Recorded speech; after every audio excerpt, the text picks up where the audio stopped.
எல்லா தேசிய திட்டங்களும் எங்கள் திட்டம் தான்.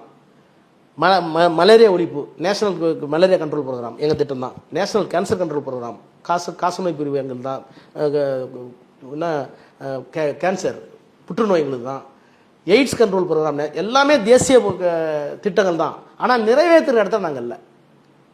திட்டங்கள் கொடுக்குறோம், பணம் கொடுக்குறோம், நடைமுறைப்படுத்துவது இம்ப்ளிமெண்டேஷன் ஸ்டேட்டில் இருக்குது. நீங்கள் ஸ்டேட்டில் போய் உங்களுக்கு என்ன தேவைன்னு பூர்வாங்க ஒரு தாக்கீதை எனக்கு அனுப்புங்க, ப்ரொபோசல் அனுப்புங்க, நான் தர்றேன்.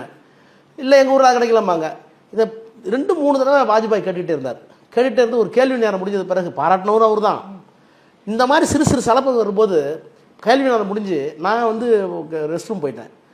வெளியே வரும்போது அரசு அதிகாரி வந்து உங்களுக்கு பிஎம் கூப்பிட்றாருனாரு. ஏன்னா பிஎம் ரூம் பக்கத்துலேயே இருக்கும், லோக்சபா பக்கத்துலேயே இருக்கும்.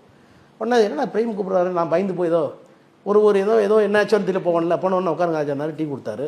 இல்லை நீங்கள் நல்லா பதில் சொல்கிறீங்க, ரொம்ப அப்ரிஷியேட் பண்ணுறேன். ஆனால் அது எப்போ பார்த்தாலும் வந்து மத்திய அரசு தான் செய்யுது, ஆனால் எங்கள்கிட்ட ஒன்றும் இல்லைன்னு சொல்கிறீங்களே, அதுக்கு என்ன தான் வழி அப்படின்னாரு. நான் எங்கள் கட்சி தலைவர் கலைஞர், இவருக்கு நான் ஏன் பயப்படணும், வயசு வேறு சின்ன பையன், துடுக்குன்னு பேசிட்டேன். எங்க நேருக்கு பிறகு இந்த துறையை பற்றி போதுமான புரிதல் எந்த பிரதமருக்கு இல்லை, உங்களுக்கு இல்லை.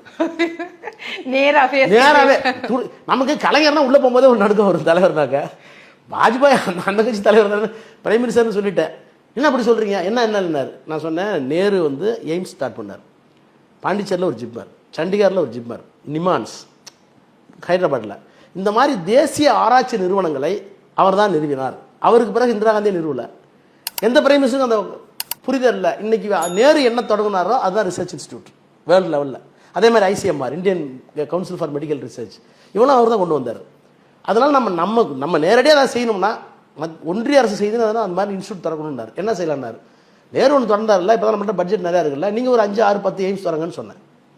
உடனே பெல் அடிச்சார். பிசினஸ் மினிஸ்டர் தான் பிரின்சிபல் செக்ரட்டரி, அவரை கூப்பிட்டு ஃபைனான்ஸ் செக்ரட்டரி ராஜா நம்ம நாளைக்கு டிஸ்கஸ் பண்ணலான்னார்.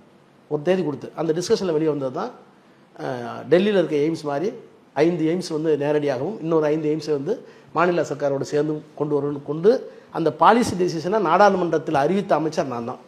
இன்றைக்கு இந்தியா முழுக்க இருக்கிற எய்ம்ஸ் வருவதற்கு காரணம் அடிக்கல் போட்டது நான் தான். அது ஒரு நாடாளுமன்றத்தில் எனக்கு ஒரு பெரிய அனுபவம். அதை நான் என்னோட புத்தகத்திலே 2G புத்தகத்திலே சொல்லியிருக்கேன். கண்டிப்பா விதை போட்டிருக்கிறீங்க, இன்னைக்கு ஆலமரமா நிக்குது. எந்த ஊர்ல எய்ம்ஸ் வந்தாலும் அதற்கான முதல் கல்ல கை போட்டது திமுகவும் கலைஞரால் அனுப்பப்பட்ட ஆராசாவும் தான்.